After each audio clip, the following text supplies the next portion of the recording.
Daily taste the daily. Prabhakar Rao ఈరోజు A1గా మార్చిండు రేవంత్ రెడ్డి ప్రభుత్వం. ఇదే ఈ విషయం చెప్దామనుకున్నాం ఈరోజు తెలంగాణ ప్రజలకు. మరి ఆయన చేసిన పాపం ఏంది? చట్టబద్ధంగా డ్యూటీ చేయడమే ఆయన చేసిన పాపమా? ఇలా ఎంత ఘోరం అంటే ఈ దేశంలో టెర్రరిస్టులను, వామపక్ష తీవ్రవాదులను కూడా 14 రోజుల పోలీసు కస్టడీలో ఎప్పుడు కూడా పెట్టరు.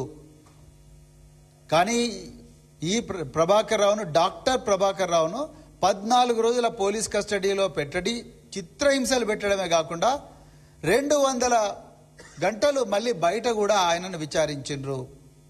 తెలంగాణ ప్రజలకు తెలవాల్సింది ఏంటంటే ఈ ప్రభాకర్ రావు గారి మీద మిగతా అధికారుల మీద మిగతా అధికారులు ఇంకా చాలా మంది మీద కూడా విపరీతమైన ఒత్తిడి రేవంత్ రెడ్డి ప్రభుత్వం తీసుకొస్తున్నది. ఏమని?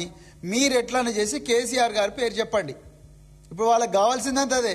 కేసీఆర్ గారి పేరు చెప్పండి, హరీష్ రావు గారి పేరు చెప్పండి, కేటీఆర్ గారి పేరు చెప్పండి, లేకపోతే వాళ్ళతో పనిచేసే సీనియర్ నాయకుల పేర్లు చెప్పండి, మిమ్మల్ని వదిలేస్తాం. వీళ్ళు అత్యంత కమిట్మెంట్తోని, నిజాయితీతోని, నిబద్ధతతోని ఈ దేశ రక్షణ కోసం ప్రాణాలు అడ్డుపెట్టి పోరాడితే వీళ్ళ మీద ఎంతో ఘోరమైన 3rd డిగ్రీ మానసిక టార్చర్ ప్రయోగిస్తున్నారు. వీళ్ళు నిజాలే చెప్తున్నారు. వీళ్ళు కేసీఆర్ గారి పేరు చెప్పడం లేదని, కేటీఆర్ గారి పేరు చెప్పడం లేదని, హరీష్ రావు గారి పేరు చెప్పడం లేదని ఇలా ఇంకొక ఘోరమైన డ్రామాకు రేవంత్ రెడ్డి ప్రభుత్వం తెరదీసింది. అది ఏంటయ్యా అంటే సిట్టు 2024 మార్చి నెలలో ఒక ఏసీపీతో ఏర్పాటు చేసిండ్రు. ఆ ఏసీపీతో ఏర్పాటు చేసిన సిట్టులో ఏమీ తేలలేదు. ఇంకా మనకు తెలంగాణలో, మనకు తెలుగు రాష్ట్రాల్లో చాలా సీరియల్స్ ఉంటాయి. ఈ ట్యాపింగ్ వ్యవహారం అంతా కూడా సీరియల్స్ లాగా నడిపిస్తున్నాడు రేవంత్ రెడ్డి. కార్తీక దీపం, బ్రహ్మముడి, మరి మొగిలి రేకులు, మనసు మమత, చక్రవాకం, బిగ్ బాస్ షో, ఇక రాధమ్మ కూతురు, ఇట్లా రకరకాల సీరియల్స్ ఉన్నాయి కదా. ఇలాంటి సీరియల్స్ లాగానే ఈ ట్యాపింగ్ వ్యవహారం నడిపిస్తున్నారు. 2024లో మార్చి నెలలో దీన్ని రిజిస్టర్ చేసి, ఈ కేసును రిజిస్టర్ చేసి, దీని మీద సిట్ అనే ఒక సంస్థనేసి దానికి ఏసీపీని హెడ్గా పెట్టి ఆ ఏసీపీతోని 350 మంది విట్నెస్లను వాళ్ళను జూబ్లీహిల్స్ పోలీస్ స్టేషన్లో విచారించి, అందులో ఆ విట్నెస్లో నేను కూడా ఒకరిని, జూబ్లీహిల్స్ పోలీస్ స్టేషన్లో విచారించి వీళ్ళకు ఏమీ తెలవలేదు అని చెప్పి క్లియర్గా ఏమీ రాలేదని నిరాశకు గురైనరు పోలీస్ అధికారులు. ఇదంతా కాదని మళ్ళీ కొన్ని ఛానల్స్కు మీడియా లీకులు కూడా ముఖ్యమంత్రి కార్యాలయం ఇచ్చింది.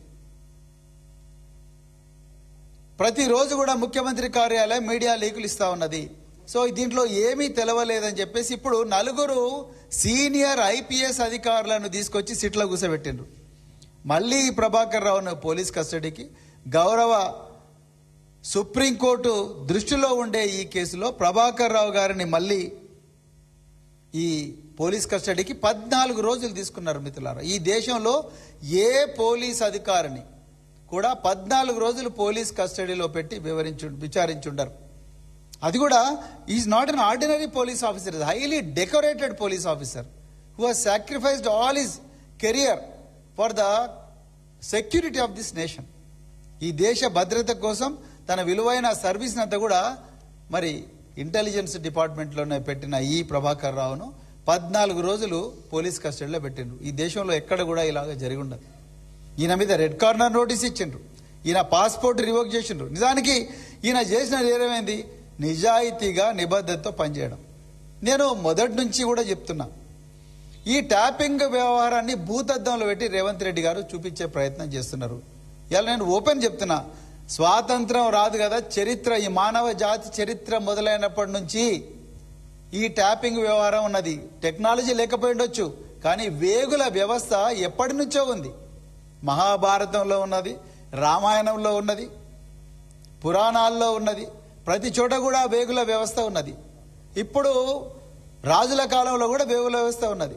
ఇప్పుడు ప్రజాస్వామ్యంలో భారతదేశానికి స్వాతంత్రం రాకముందే ఈ ఇండియన్ టెలిగ్రాఫ్ యాక్ట్ 1885 1885 సంవత్సరంలో ఇండియన్ టెలిగ్రాఫ్ యాక్ట్లోనే ఫోన్లు ఏ విధంగా ట్యాప్ చేయొచ్చు, ఎందుకు ట్యాప్ చేయాలనే దాని మీద చర్చ చేయబడ్డది. దాని మీద సెక్షన్లు పెట్టడం జరిగింది.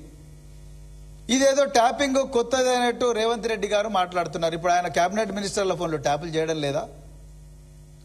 సౌత్ ఫస్ట్ అనే పత్రిక చాలా క్లియర్గా ఆయన ఇద్దరు కేబినెట్ మినిస్టర్ల ఫోన్లు వేరే ఎక్స్చేంజ్ ద్వారా చేస్తున్నారు. ఆ ఇద్దరు మినిస్టర్లను తీసుకొచ్చి ముఖ్యమంత్రి ఆ ట్రాన్స్క్రిప్ట్స్ తోని కౌన్సిలింగ్ చేసిందన్న విషయం కూడా తెలంగాణ ప్రజల దృష్టికి మేము తీసుకొచ్చినాం. ఇప్పుడు ఈ ట్యాపింగ్ ఏదో నేరమైనట్టు, ప్రభాకర్ రావు ఏదో ఇంటర్నేషనల్ క్రిమినల్ అయినట్టు, ఆయన ఘోరమైన రాజద్రోహం చేసినట్టు, దేశద్రోహం చేసినట్టు చిత్రీకరించే ప్రయత్నాలు చేస్తున్నారు. ఇదే గౌరవ ముఖ్యమంత్రి రేవంత్ రెడ్డి గారు ఆయన లీడర్ ఫర్ అపోజిషన్ ఉన్నప్పుడు ఆయన ప్రభాకర్ రావు గారి మీద చాలా ఘోరంగా విమర్శలు చేస్తూ కాసిం రజ్వీతో ప్రభాకర్ రావును పోల్చి ఇదే సోమాజిగూడ ప్రెస్ క్లబ్లో ఆయన ఘోరంగా చేసిండ్రు. ఆ రోజు ఏ ఐపీఎస్ ఆఫీసర్ మాట్లాడలేదు, ఏ ఐఏఎస్ ఆఫీసర్ మాట్లాడలేదు. కొన్ని మీడియా ఛానల్స్ను ప్రోత్సహించి ఈ ప్రభాకర్ రావును ఈడియట్ అని చెప్పి కూడా దుర్భాషలాడించిన పరిస్థితి మనం తెలంగాణలో చూస్తున్నాం. ఈయన 30 సంవత్సరాల సర్వీస్ చేసిండు, క్యాన్సర్ సర్వైవర్. క్యాన్సర్తో పోరాడి, క్యాన్సర్ ఉన్నప్పటికీ కూడా ఉద్యోగంలో అద్భుతంగా ఉద్యోగం చేసి మరి క్యాన్సర్ సర్వైవర్ ఇప్పుడు దాని నుంచి ఇప్పుడిప్పుడే బయటకు వస్తున్నాడు. అలాంటి వ్యక్తిని 14 రోజులు మరి జూబ్లీహిల్స్ పోలీస్ స్టేషన్లో చిత్రహింసలు పెట్టిండ్రు. పొద్దున 10 గంటల నుంచి రాత్రి 10 గంటల వరకు వాళ్ళ భార్యను చూడడానికి అనుమతి రాలేదు. ఒక్కొక్కసారి అడుక్కుంటే ఇచ్చిండ్రు. వాళ్ళ కొడుకుని చూడడానికి అనుమతి, కొడుకు పోయి తండ్రి చూడడానికి అనుమతి లేదు. ఆయన ఏ పాపం చేసిండు? అదే కాకుండా మరి ఈ ప్రభాకర్ రావు మీద మరి ఆయన ఓకే ట్యాపింగ్ చేసిండ్రు, ట్యాపింగ్ చేసిన దీన్ని ఒక్కడే ఉంటాడా? ఉండడు. చట్టం ఏం చెప్తున్నది?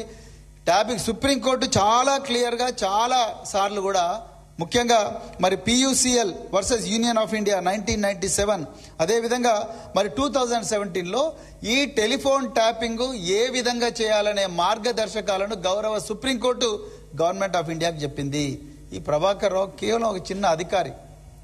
ఆయన మీద ఒక చీఫ్ ఆఫ్ ఇంటెలిజెన్స్ ఉంటాడు, ఆయన మీద ఒక రివ్యూ కమిటీ ఉంటుంది, ఆ రివ్యూ కమిటీ ఉంటుంది. చీఫ్ ఆఫ్ ఇంటెలిజెన్స్ నుంచి competent authority principal secretary to home, ఆయన దగ్గరికి పోతే ఆయన ఏ నెంబర్లు పెట్టాలి అనేది చాలా క్లియర్గా చెప్తారు.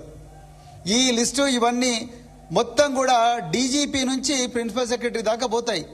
మరి డీజీపీ ఇక్కడ నిందితుడు కాలేదు, చీఫ్ ఆఫ్ ఇంటెలిజెన్స్ నిందితుడు కాలేదు, రివ్యూ కమిటీలో దాని చైర్మన్ ఎవరైతే చైర్పర్సన్ ఉన్నాడో చీఫ్ సెక్రటరీ నిందితుడు కాలేదు, లా సెక్రటరీ నిందితుడు కాలేదు, జిఐడి సెక్రటరీ నిందితుడు కాలేదు. కేవలం ప్రభాకర్ రావును ఒక్కరినే పట్టుకొని మరి ఇది ఆయనను ఎట్లని చేసిన కేసీఆర్ గారి పేరు చెప్పమని మరి ఫోర్స్ చేస్తూ ఉన్నారు. ఈయన చెప్పడం లేదు. వాళ్ళ అక్రమ ఆలోచనలు ఏవైతే ఉన్నాయో, వాళ్ళ వివక్షపూరితమైన ఆలోచనలు ఏవైతే ఉన్నాయో, వాళ్ళ కుట్రలకు ఈయన లొంగలేదు కాబట్టి, బెదిరింపులకు లొంగలేదు కాబట్టి ఇవాళ ఏం చేస్తున్నారయ్యా అంటే మళ్ళీ రెండవ ఇన్వెస్టిగేషన్ అని చెప్పేసి ఒక 4 IPS ఆఫీసర్లను తీసుకొచ్చి ఆ సిట్టిలో పెట్టి వాళ్ళ పిల్లలను తీసుకొచ్చి, ప్రభాకర్ రావు పిల్లలు వాళ్ళేదో వాళ్ళ బిజినెస్ వాళ్ళు చేసుకుంటున్నారు, 9 గంటల నుంచి 10 గంటల వరకు కూడా జూబ్లీహిల్స్ పోలీస్ స్టేషన్లో బంధించి వాళ్ళకు అక్కడిదక్కడనే అన్నం తినేటప్పుడు 160 నోటీసులు ఇస్తారు. ఇచ్చి ఇగో నువ్వు అర్జెంటుగా రావాలి అని చెప్పి, నువ్వు వస్తే రా లేకపోతే జైలుకు పోతావా అని చెప్పి బెదిరిస్తున్నారు.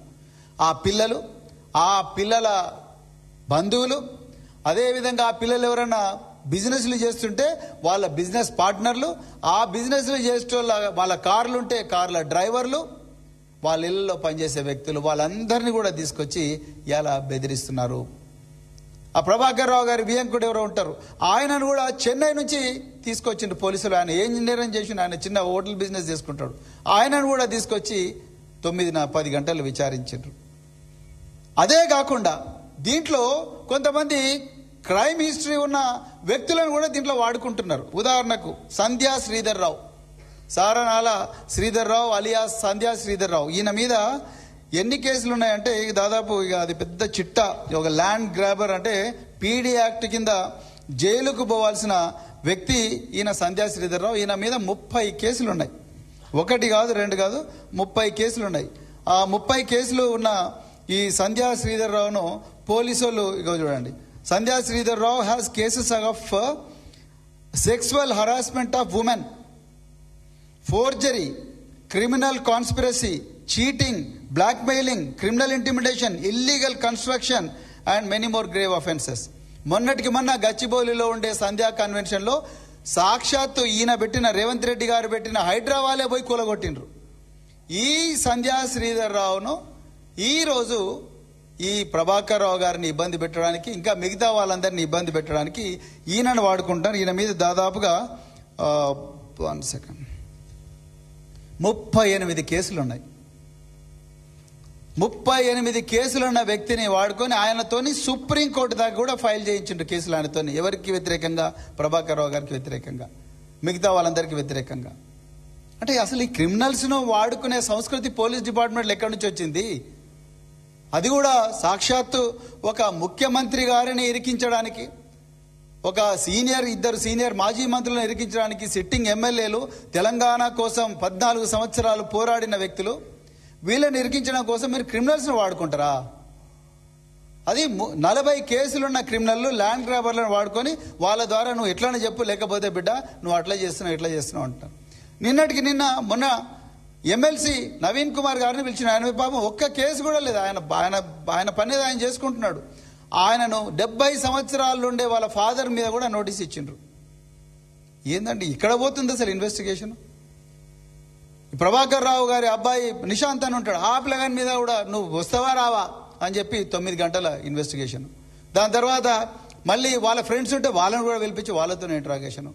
తర్వాత రిటైర్డ్ ఆఫీసర్లు ఎవరైనా ఉంటే retired IAS officer, retired IPS officer అందరూ పిలిపించి మీరు స్టేట్మెంట్ ఇస్తారా అయ్యారా అని బెదిరింపులు.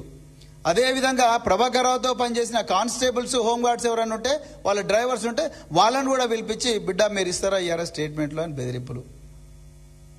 ఒకవేళ ట్యాపింగ్లో ఏవైనా అక్రమాలు జరిగి ఉంటే దాని మీద చట్టబద్ధంగా యాక్షన్ తీసుకోమని మేమే చెప్తున్నాం కదా. మేము ఎప్పుడైనా కాదన్నామా? Tapping is allowed by law. చట్ట ప్రకారం ట్యాపింగ్ చేయొచ్చు. భారత ప్రభుత్వం చేస్తుంది, రాష్ట్ర ప్రభుత్వాలు చేస్తాయి, చట్టమే చెప్తున్నది. ఒకవేళ దాన్ని వాడుకొని ఎవరైనా దందాలు చేసినా, లేకపోతే ఎవరైనా బెదిరింపులు చేసినా, ప్రైవేట్గా లబ్ధి పొందినా అది నేరం. దాని ప్రకారం మీరు ఐటీ యాక్ట్ కింద కేసు బుక్ చేయండి, వాళ్ళ మీద చట్ట ప్రకారం చర్యలు తీసుకోండి. ఇప్పుడు దాని కింద నువ్వు ఆ విధంగా చేసినా కూడా 3 సంవత్సరాల కన్నా ఎక్కువగా శిక్షలు లేవు ఐటీ యాక్ట్ ప్రకారం. ఈ శిక్షలు లేవని తెలివిగా రేవంత్ రెడ్డి ప్రభుత్వం ఏం చేసిందా అంటే వీళ్ళను సైబర్ టెర్రరిస్టులుగా తీర్చిదిద్దిండ్రు. సైబర్ టెర్రరిస్టులుగా నింద మోపినరు. ఎవరి మీద? ఇగో ఈయన మీద. ఈయన సైబర్ టెర్రరిస్ట్ అంట. తెలంగాణ ప్రజలు చూడాలి. ఈయన cyber terrorist. 66F IT act ప్రకారం ఈయన సైబర్ టెర్రరిస్టు. దేశం కోసం ఎంతో త్యాగం చేసి అనారోగ్యంగా ఉన్నా కూడా పనిచేసిన ఇతను ఇప్పుడున్న డీజీపీ గారి దగ్గర పనిచేసిండు, అంతకుముందు మహేందర్ రెడ్డి గారి దగ్గర పనిచేసిండు, చంద్రబాబు నాయుడు గారు ముఖ్యమంత్రిగా ఉన్నప్పుడు పనిచేసిండ్రు, అదేవిధంగా కిరణ్ కుమార్ రెడ్డి గారు ఉన్నప్పుడు పనిచేసిండ్రు, కేసీఆర్ గారి దగ్గర పనిచేసిండ్రు. ఇంతమంది దగ్గర పనిచేసిన ఈయన ఎన్నో పథకాలు సాధించిన సైబర్ టెర్రరిస్ట్ అంట. A1. అసలు సైబర్ టెర్రరిజం అంటే ఏంటి? ఈ దేశంలో నెట్వర్క్, రైల్వే నెట్వర్క్ కావచ్చు, ఎయిర్లైన్స్ నెట్వర్క్ కావచ్చు, లేకపోతే గవర్నమెంట్ వెబ్సైట్స్ కావచ్చు, గవర్నమెంట్ డేటా సెంటర్స్ కావచ్చు, ఎన్ఐసి డేటా సెంటర్స్ కావచ్చు, పవర్ గ్రిడ్స్ కావచ్చు, రోడ్ నెట్వర్క్స్ కావచ్చు, టాల్ గేట్స్ కావచ్చు, ఇంకేమైనా హాస్పిటల్ నెట్వర్క్స్ కావచ్చు, వీటన్నిటిని హ్యాక్ చేస్తే అది సైబర్ టెర్రరిజం అవుతుంది. ఆ నెట్వర్క్స్ని డిస్ట్రాయ్ చేస్తే సైబర్ టెర్రరిజం అవుతుంది. డేటా సెంటర్లను డిస్ట్రాయ్ చేస్తే సైబర్ టెర్రరిజం అవుతుంది. బ్యాంకులను డిస్ట్రాయ్ చేస్తే సైబర్ టెర్రరిజం అవుతుంది. ఈయన దేశాన్ని రక్షించిండండి. ఇతను దేశాన్ని రక్షించిండు. ఈయన చేసిన నేరం అయ్యేంత ఏందా అంటే ఇప్పుడు ఆయన నోటి ద్వారా కేసీఆర్ గారి పేరు రావట్లేదు, అందుకొరకు కేసీఆర్ గారి పేరు రావాలి, హరీష్ రావు గారి పేరు రావాలి, కేటీఆర్ గారి పేరు రావాలి, అర్జెంటుగా వాళ్ళని జైల్లో పెట్టాలి. అది రేవంత్ రెడ్డి గారు ప్రతీకార వంచతోని రగిలిపోతా ఉన్నారు. అందుకొరకే 66F పెట్టిండు. ఎట్లయితే ఊర్లలో పోలీసు వాళ్ళు చిన్న తన్నుకుంటే 324 బదులు ఒకప్పుడు 307 పెట్టేటోళ్ళు, అటెంప్ట్ టు మర్డర్ పెట్టేటోళ్ళు. ఆ విధంగా 3 సంవత్సరాల శిక్షనే ఉందని చెప్పి 66F పెట్టిన టెర్రరిస్ట్గా ప్రభాకర్ రావును ప్రకటించిండు. దాంతో ఆయన ఇప్పుడు బెయిల్ లేకుండా ఉండాలి. కాకపోతే గౌరవ దేశంలోని అత్యున్నత న్యాయస్థానం సుప్రీంకోర్టు